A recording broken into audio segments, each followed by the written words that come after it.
잠언 제1장.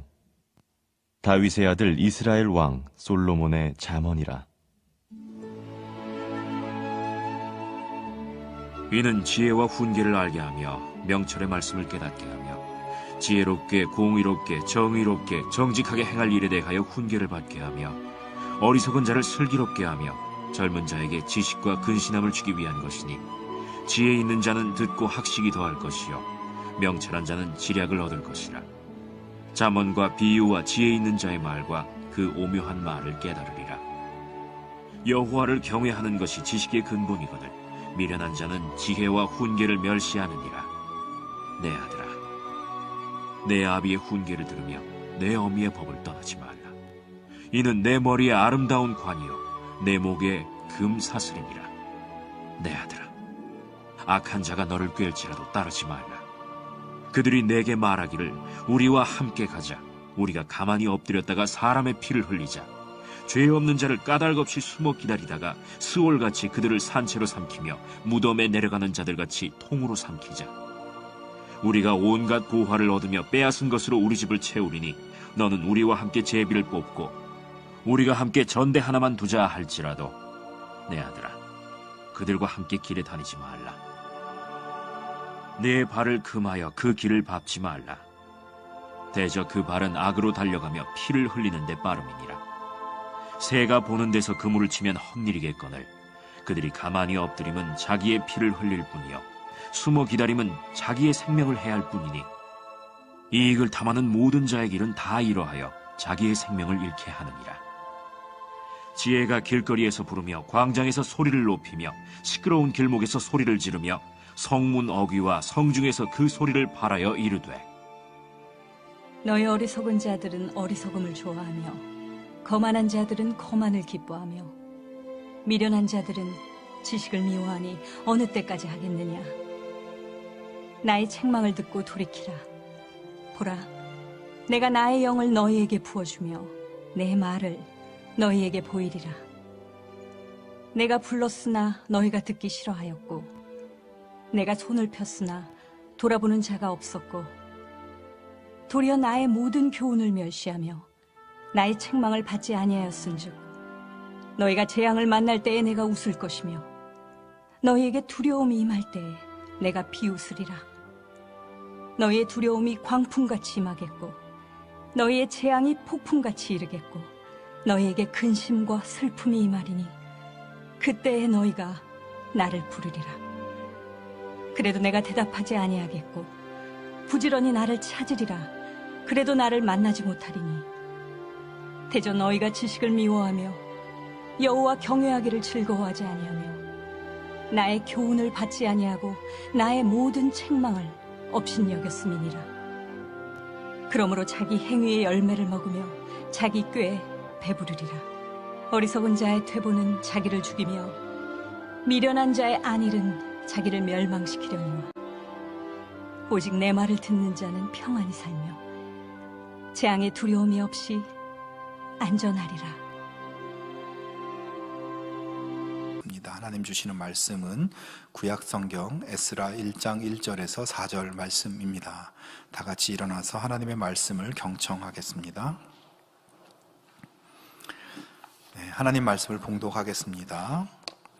바사왕 고레스 원년에 여호와께서 예레미야의 입을 통하여 하신 말씀을 이루게 하시려고 바사왕 고레스의 마음을 감동시키심에 그가 온 나라에 공포도 하고 조서도 내려 이르되, 바사왕 고레스는 말하노니 하늘의 하나님 여호와께서 세상 모든 나라를 내게 주셨고 나에게 명령하사 유다 예루살렘에 성전을 건축하라 하셨나니 이스라엘의 하나님은 참 신이시라. 너희 중에 그의 백성된 자는 다 유다 예루살렘으로 올라가서 이스라엘의 하나님 여호와의 성전을 건축하라. 그는 예루살렘에 계신 하나님이시라. 그 남아있는 백성이 어느 곳에 머물러 살든지 그곳 사람들이 마땅히 은과 금과 그 밖의 물건과 짐승으로 도와주고 그 외에도 예루살렘에 세울 하나님의 성전을 위하여 예물을 기쁘게 드릴지니라 하였더라. 아멘. 이것은 하나님의 말씀입니다. 아멘. 폴란드 출신의 세계적인 피아니스트 파데레브스키라는 분이 있습니다. 이 파데레브스키는 피아니스트로도 유명하지만 이 폴란드 공화국의 최초의 총리가 된 분입니다.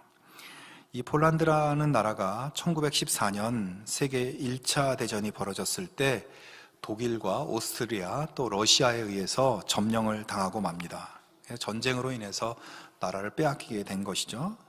그렇게 되었을 때 이 피아니스트 파데레브스키가 미국에 가서 그 민족 자결주의를 주창한 윌슨 대통령에게 폴란드의 자유와 독립을 주장하며 요구했습니다.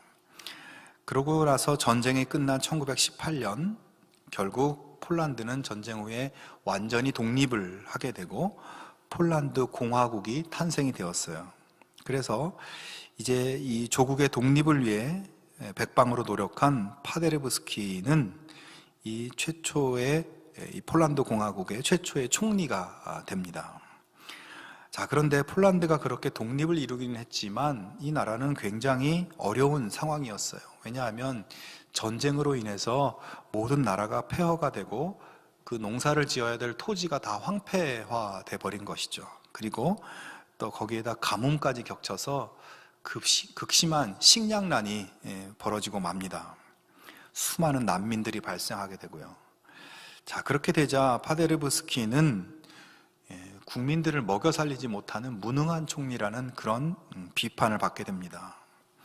그래서 이분이 식량 문제를 해결하기 위해서 참 백방으로 노력을 했지만 뚜렷한 해결 방안을 찾지 못하고 결국은 이 총리를 사퇴해야 되겠다는 결심까지 하게 됩니다. 자, 그런데 이때 아주 놀라운 일이 벌어져요. 폴란드에 갑자기 200만 톤이나 되는 식량이 도착한 것입니다. 당시 폴란드 국민이 약 1년 동안 먹을 수 있는 양의 식량이에요. 이 엄청난 양의 식량이 어디서 왔는가 알아봤더니 원조 요청을 하지도 않은 미국에서 이 식량을 폴란드로 보낸 거예요. 미국에서 갑자기 왜 이 식량을 보내주었을까? 모두가 의아하며 놀랍게 생각했습니다. 자, 그런데 미국에서 보낸 이 식량과 함께 총리 앞으로 편지가 한 통 도착되었는데 그 편지에는 이런 글귀가 쓰여 있었다고 합니다. 27년 전에는 정말 감사했습니다.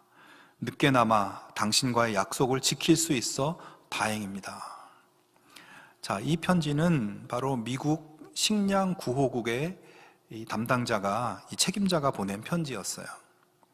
도대체 27년 전에 무슨 일이 있었던 것일까? 27년 전이면 1892년인데 이때는 파데르브스키가 피아니스트로 명성이 높아지고 있었던 시기입니다. 그래서 미국을 방문해서 연주회도 많이 갖고 이랬었는데, 근데 이때 그 미국 스탠포드 대학에 다니던 학생 두 사람이 이 어려운 주변의 이 가난한 학생들을 돕는 이 학비를 마련하기 위한 자선 음악회를 기획하고 있었어요. 근데 마침 미국에 방문 중인 파데레브스키가 이 미국에 방문했다는 것을 듣고 그에게 연주를 요청하게 됩니다.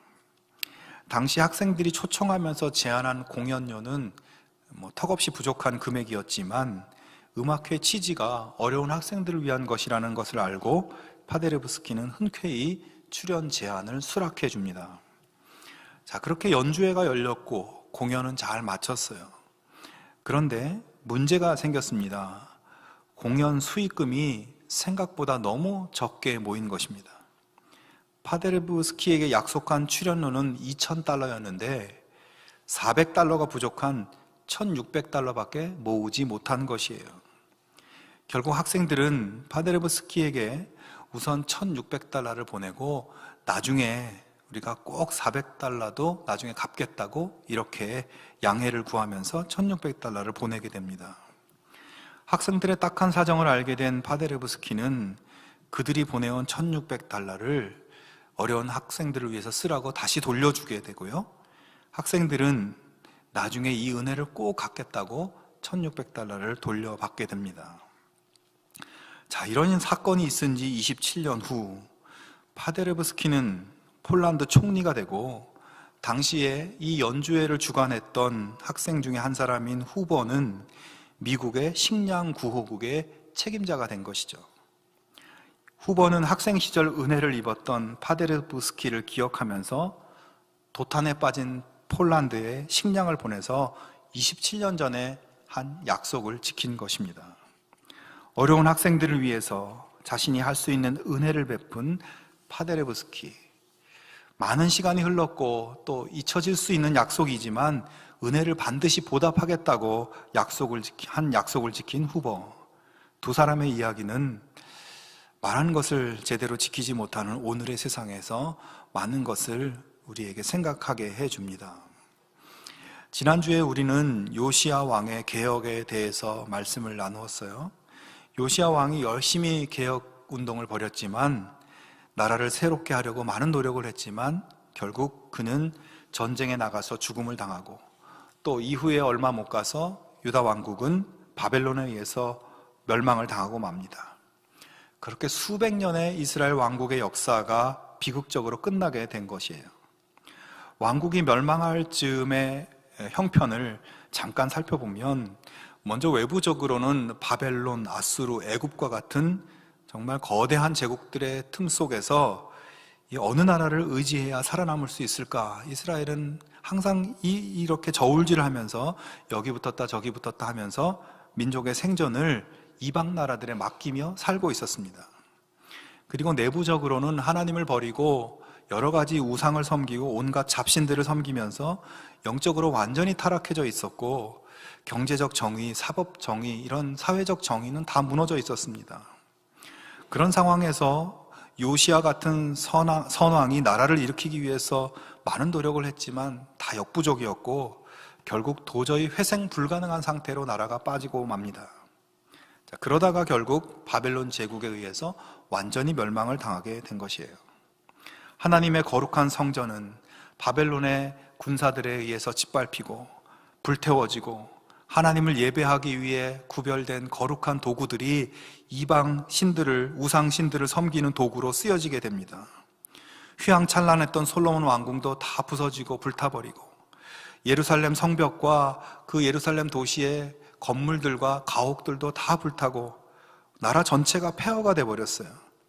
마지막 왕인 시드기야 왕은 눈앞에서 자식들이 다 죽는 것을 보게 되고 그 자신도 두 눈이 뽑힌 채 사슬에 묶여서 바벨론에 끌려갑니다.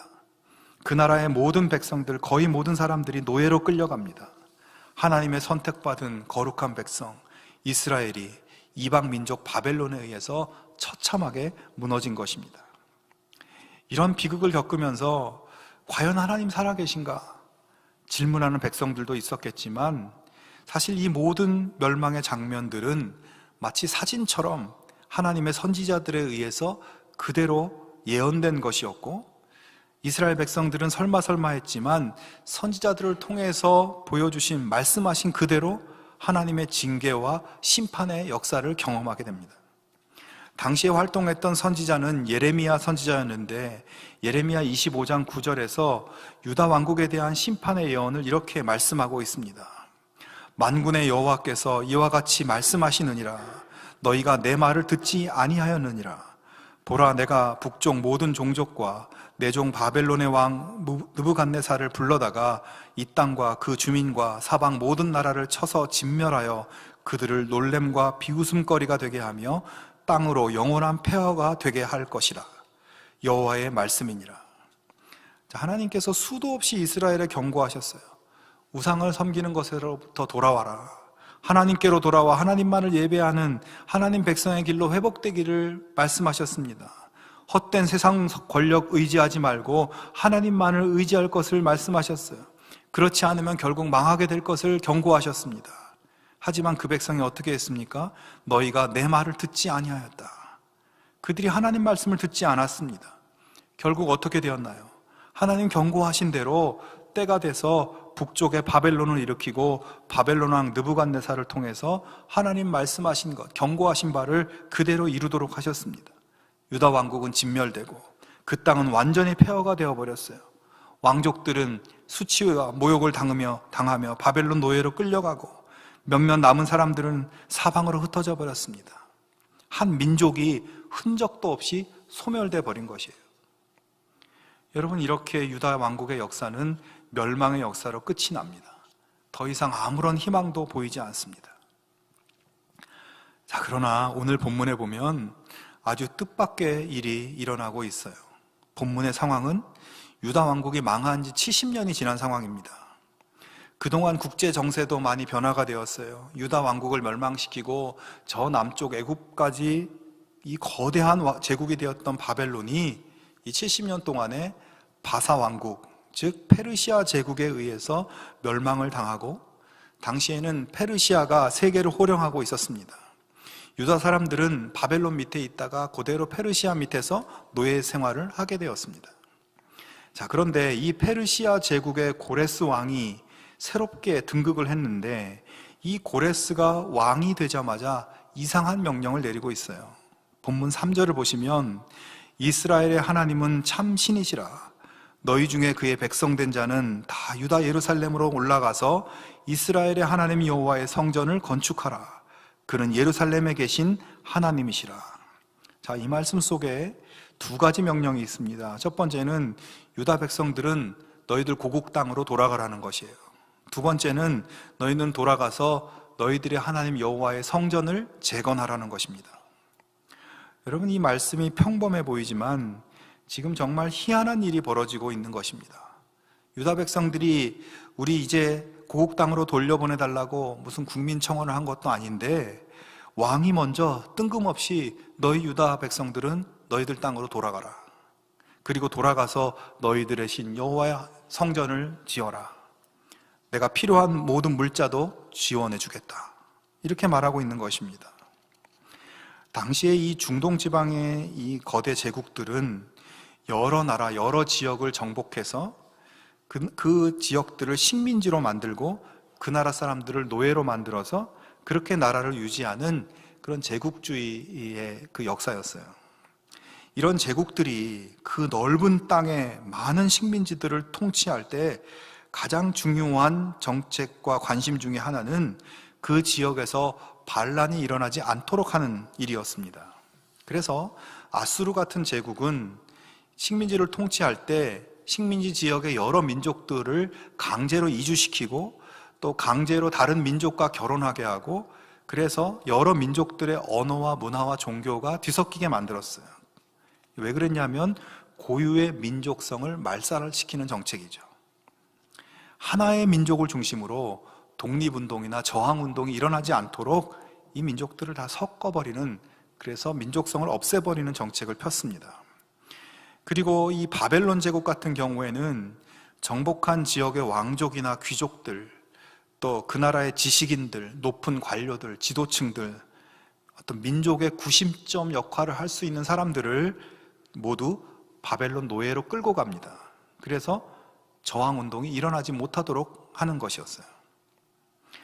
자, 그런데 지금 새로운 제국인 페르시아 제국의 고레스 왕은 왕이 되자마자 유다 백성들을 예루살렘으로 돌려보내는 명령을 내리고 있습니다. 그리고 예루살렘으로 돌아가서 하나님 성전을 지어라. 제국을 유지하기 위한 가장 기본적인 정책에 반하는 명령을 내리고 있는 것이죠. 도무지 이해가 되지 않는 위험한 일을 하고 있는 것입니다.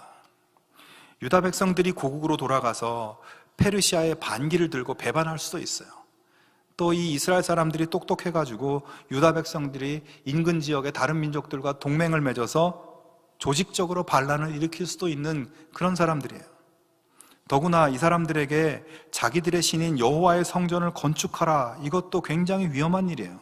왜냐하면 성전을 재건함으로써 자기들의 신인 여호와 하나님을 믿는 신앙을 통해서 다시 이 민족이 똘똘 뭉칠 수 있는 그런 계기가 될 수 있었기 때문입니다. 성전 재건은 흩어져 있던 이 민족을 정신적으로 단합되게 만드는 그런 일이 될 수 있기 때문입니다. 또한 이 유다 민족에게만 이런 특혜를 주었다가는 지금 사로잡혀온 다른 민족들도 아니 우리도 좀 돌려보내달라고 요구하고 술렁거리고 시끄러워질 수 있는 상황이죠. 하지만 여러분, 이런 모든 위험에도 불구하고 고레스 왕은 돌아갈 것을 명령하고 성전을 재건하라고 명령합니다. 그가 왜 이런 말도 안 되는 명령을 내린 것일까?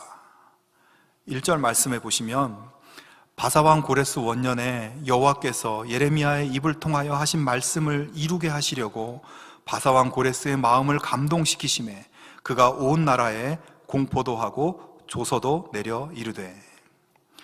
여러분, 고레스가 왜 그렇게 했는지 이 성경 한 절이 명확하게 보여주고 있죠. 하나님께서 선지자 예레미야의 입을 통하여 하신 말씀을 이루게 하시려고 고레스의 마음을 감동시키셨다. 하나님의 선지자 예레미야에게 뭐라고 말씀하셨는데 그 말을 이루게 하시려고 그랬다는 거예요. 예레미야 29장 10절에 그 말씀이 나옵니다. 여호와께서 이와 같이 말씀하시니라. 바벨론에서 70년이 차면 내가 너희를 돌보고 나의 선한 말을 너희에게 성취하여 너희를 이곳으로 돌아오게 하리라. 자, 하나님께서 말씀하셨어요. 유다 왕국은 그 죄악으로 인해서 망하게 될 거다. 근데 70년 동안, 그래서 70년 동안 바벨론을 섬기게 될 것이다. 하지만 70년이 끝나면 너희는 다시 예루살렘으로 올라오게 될 것이다. 자, 하나님이 약속하신 말씀 중에 이렇게 시간이 정확하게 명시된 경우가 많지는 않지만 이런 경우에 하나님은 정말 1분 1초도 어김이 없이 시간을 지키시는 것을 보게 됩니다. 하나님은 자신이 하신 이 말씀을 이루게 하시려고 정확히 70년이 되었을 때 고레스 왕의 마음을 감동시키셨어요. 자, 그러니까 고레스가 유다 백성들을 돌려보내라고 명령하는 것은 어떤 인간적인 의도나 목적이 있어서 그런 것도 아니고, 고레스가 무슨 판단 착오를 일으켜서 이렇게 된 것도 아니고, 고레스가 원래 착한 사람이어서 이렇게 된 것도 아닙니다. 하나님께서 하나님이 하신 말씀, 하나님이 약속하신 것을 이루시기 위해서 고레스의 마음을 감동시키셔서 정말 갑자기 하루아침에 유다 백성들은 고국으로 돌아올 수 있게 된 것입니다. 고레스가 이런 명령을 내릴 때 그 주변 신하들이 얼마나 말렸겠습니까? 하지만 하나님의 감동에 사로잡힌 고레스는 하나님 말씀을 이루기 위한 도구로 사용되어서 하나님의 역사가 이루어지게 만들었습니다.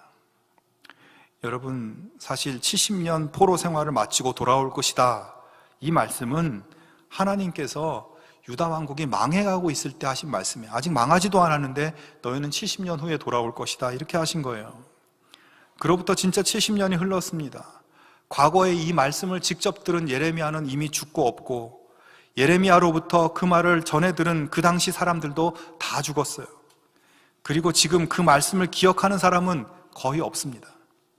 아무도 기억하지 않고 아무도 관심도 없고 모두 체념하며 살고 있었어요. 누가 돌아갈 줄 알았겠습니까? 하지만 오직 하나님만은 자신이 하신 말씀을 기억하고 계셨고 약속이 이루어지도록 하나님만은 일하고 계셨습니다. 하나님은 말씀하신 바를 반드시 실행하는 분이십니다. 하나님의 말씀은 반드시 이루어집니다. 역사가 그것을 증명하고 있습니다. 성도 여러분, 우리가 믿는 하나님은 그렇게 신실하게 말씀하신 것, 약속하신 것을 지키시는 분이에요. 그런데 문제는 뭡니까? 문제는 우리가 그 신실하신 하나님을 의심하지 않고 하나님을 100% 의지하고 신뢰하고 그렇게 믿음의 자세를 우리가 갖추지 못하는 게 문제죠. 여러분, 신앙생활이 좀 재미있어야 하지 않겠습니까? 신앙생활이 무슨 취미생활도 아닌데 재미가 있냐? 이렇게 생각할 수도 있겠습니다만 신앙생활에 재미가 있어야 돼요. 무슨 재미냐? 우리가 매일매일 하나님 말씀을 읽고 묵상하고 적용하며 살다 보면 성경에 적힌 하나님 말씀이 정말로 현실 속에서 내 삶에 이루어지는 것, 이것을 경험할 때 놀랍고 재미를 느끼게 되는 거예요. 하나님이 나의 피할 바위시고 하나님이 나의 목자시고 하나님이 푸른 초장 맑은 시냇물가로 나를 인도해 주신다, 하나님이 사망의 음침한 골짜기에서 나를 건져주신다고 하시는데 이 말씀을 읽고 내 삶을 돌아보니, 내 삶을 살아보니 정말 하나님 말씀대로 내 삶이 흘러가고 사망의 음침한 골짜기에서 하나님 내가 건져주시는 것을 경험하게 될 때 하나님은 정말 하신 말씀대로 나를 위해서 일하시는 분이구나. 여러분, 이것을 경험하면 얼마나 놀랍고 얼마나 신앙생활이 재미있습니까? 사랑하는 여러분, 사람들이 보기에 불가능해 보이고 전혀 희망이 없어 보여도 하나님이 약속하신 것이라면, 하나님이 뜻하시면 하나님은 필요한 사람들을 감동시키셔서 그 일을 이루시는 분이심을 여러분 믿으실 수 있기를 바랍니다. 그 믿음 위에 베푸시는 하나님의 역사를 경험하는, 그래서 하나님께 감사와 감격이 넘치는 그러한 믿음의 생활 되실 수 있기를 축원합니다. 프랑스의 수학자이며 철학자인 파스칼은 이런 말을 했습니다. 하나님은 철학자의 하나님, 과학자의 하나님이 아니라 성경이 가르친 대로 믿는 자의 하나님이다. 여러분, 오늘 성경 말씀에서 가르쳐 주신 하나님은 어떤 하나님이에요? 말씀하신 대로 행하시는 하나님이에요. 여러분, 이 하나님을 믿으십니까? 하나님의 말씀이 진리이고 진리를 반드시 실행하는 하나님을 믿으십니까? 하나님은 그렇게 믿는 자의 하나님이 되어주십니다. 그렇게 믿는 자를 위해서 전혀 예상치 못한 사람들을 감동시키기도 하시고, 하나님이 직접 모든 상황을 바꾸기도 하시고, 그래서 그렇게 하나님 믿는 자들, 하나님 말씀에 순종한 자들을 위해서 약속하신 모든 축복을 현실이 되게 만드십니다. 여러분, 오늘 우리가 이 세상에서 희망을 품을 수 있는 단 한 가지가 있다면 무엇일까요? 하나님께서 우리 믿음의 백성들에게 약속하신 것을 반드시 행한다는 이 진리입니다. 세상 살면서 실망스러운 것이 얼마나 많습니까? 세상의 지도자들이 얼마나 많은 약속을 하나요? 철석까지 약속을 하잖아요. 장담하면서 꼭 이루어 주겠다고 약속합니다. 그분들 말을 듣고 있으면 머지않아서 우리가 정말 행복해질 것처럼 착각이 들기도 합니다. 그러나 조금 지나고 나면 그런 사람들의 이야기한 대로 되는 것을 별로 볼 수가 없어요. 여러분, 이런 부분은 우리가 다른 사람을 볼 것도 없이 우리 자신도 그렇게 살아가고 있지 않습니까? 우리가 내 자신에게 이야기한 것도 잘 지키지 못하죠. 주변 사람들에게 말한 것도 지키지 못하며 살 때가 얼마나 많나요? 그래서 세상을 보고 사람을 보고 나를 보면 실망할 수밖에 없는 것입니다. 하지만 하나님은 그런 인생들과는 다르시고 약속하신 바를 반드시 실행하는 분이시고, 그러므로 여러분, 세상을 의지하지 말고 사람을 의지하지 말고 신실하신 하나님만을 온전히 의지하며 살아갈 수 있기를 바랍니다. 여러분, 지난 몇 주간 동안 이스라엘의 왕국의 역사들, 여러 왕들의 역사들을 살펴봤는데요, 이 이스라엘의 긴 역사의 결론은 다른 데 있지 않습니다. 그들의 역사의 결론은 하나님은 항상 신실하셨고 신실하시고 영원히 신실하시다는 거예요. 사람들은 계속 하나님 배반하고 하나님으로부터 돌아서지만, 그러나 하나님은 끝까지 지키시고 자기 백성을 놓지 않으시고 희망과 구원의 역사를 베푸시는 정말 믿을 만한 분이시다. 이것이 이스라엘 역사의 결론이에요. 여러분, 생각해보면 하나님 그런 분이기에 오늘 우리가 여기 있는 것 아니겠습니까? 여러분, 우리의 하나님이 그렇게 신실하신 분이시라면 오늘 우리의 삶은 어떠해야 될까요? 우리도 하나님을 닮아서 신실한 하나님 자녀가 되어야 돼요. 신실한 하나님 은혜를 받았으니까 우리도 하나님 앞에서 변함없는 사람들이 돼야 돼요. 예배에 신실해야 되고 하나님을 사랑하는 데 있어서 신실해야 됩니다. 그리고 우리의 생활 속에서 남들에게 허투루 말하지 말고 언제나 정직하게 하나님 성품을 드러내고, 어디를 가나 저 사람은 정말 신실하다, 정직하다, 저 사람은 믿을 만하다, 헛된 말이 없고 거짓이 없다, 우리가 이런 소리를 들을 수 있어야 됩니다. 그렇게 하나님을 높이는 삶이 될 수 있기를 여러분 주의 이름으로 축원합니다.